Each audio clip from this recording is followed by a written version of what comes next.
दोस्तों, आज हम बात कर रहे हैं ऐसे क्रिकेटर की जिन्हें वॉल 2.0 कहा गया है। जैसा कि हम सभी जानते हैं, द वॉल राहुल द्रविड़ को कहा जाता था।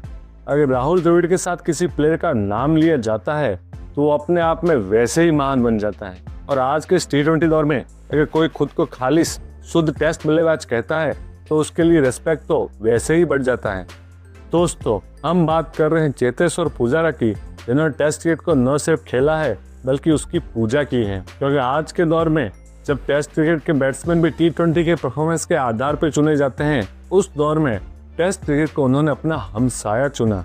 ये बहुत बड़ी बात है। अगर आप चेतेश्वर पुजारा का आंकड़ा देखेंगे, आपको लगेगा ये आंकड़े ठीक ठीक है, कोई बहुत ही आउटस्टैंडिंग नहीं है।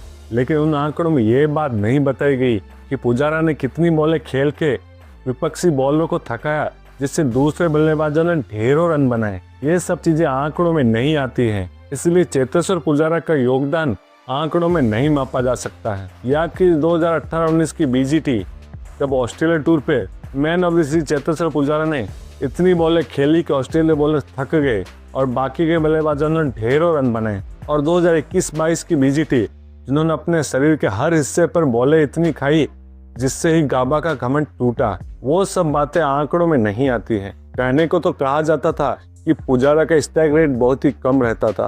आंकड़ों को बारीकी से देखें तो पता चलेगा कि चेतेश्वर पुजारा के पहले 50 रन धीमे आते थे, लेकिन बॉलरों को थकाने के बाद उनकी स्ट्राइक रेट और उनके जो सामने बैट्समैन होता है उनकी स्ट्राइक रेट भी बढ़ जाती थी। वैसे पुजारा का रिटायरमेंट लेना सरप्राइज करने वाला तो था नहीं, क्योंकि पिछले दिनों भारतीय क्रिकेट जिस तरह से चल रही है, रोहित शर्मा, विराट कोहली और अश्विन जैसे दिग्गजों ने भी संन्यास लिया है, तो पुजारा का तो आज नहीं तो कल रिटायरमेंट आना तो तय ही था।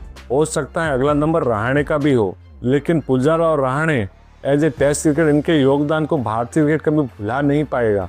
क्योंकि क्रिकेट से जुड़े हुए ग्लैमर के पीछे नहीं भागे, क्रिकेट के पीछे जो साधना जुड़ी होती है, जो मेहनत जुड़ी हुई होती है और जो समर्पण होता है, उस भावना को लेके जिए हैं। तो भले ही पुजारा राहुल द्रविड़ जितने रन ना बनाए हो, ना ही राहुल द्रविड़ जितना टैलेंट हो, लेकिन राहुल द्रविड़ के जाने के बाद भारत टेस्ट क्रिकेट में खालीपन आ गया था, उसको पुजारा से बेहतर कोई नहीं भर पाया। पुजारा ने घर में तो रन बनाए ही है, पुजारा ने घर में भी ढेरों रन बनाए और बाहर जाकर भी रन बनाए, तो ऐसे कम ही बैट्समैन मिलते हैं। चेतेश्वर पुजारा के साथ अब इतिहास न्याय करेगा या नहीं ये तो पता नहीं है, लेकिन भारतीय टेस्ट क्रिकेट में उन्होंने हमेशा अपनी जगह के साथ न्याय किया है। वो कभी हार नहीं मानते थे, उन्हें जब भी मौका मिलता था तो वो फर्स्ट क्लास क्रिकेट खेलने चले जाते थे, इसलिए तो वो बार बार कम बैक कर पाते थे। लेकिन आजकल के क्रिकेटर को अगर फर्स्ट क्लास क्रिकेट खेलने को बोला जाए तो उसको वो अपनी तौहीन समझते हैं, जबकि पुजारा के लिए टेस्ट क्रिकेट एक पूजा था और फर्स्ट क्लास क्रिकेट उस पूजा की तैयारी करने का मौका था। अगर सीखना चाहे तो पुजारा से बहुत कुछ सीखा जा सकता है, लेकिन भारतीय टेस्ट क्रिकेट सिपाही की जितनी सराहना की जाए उतना ही कम है।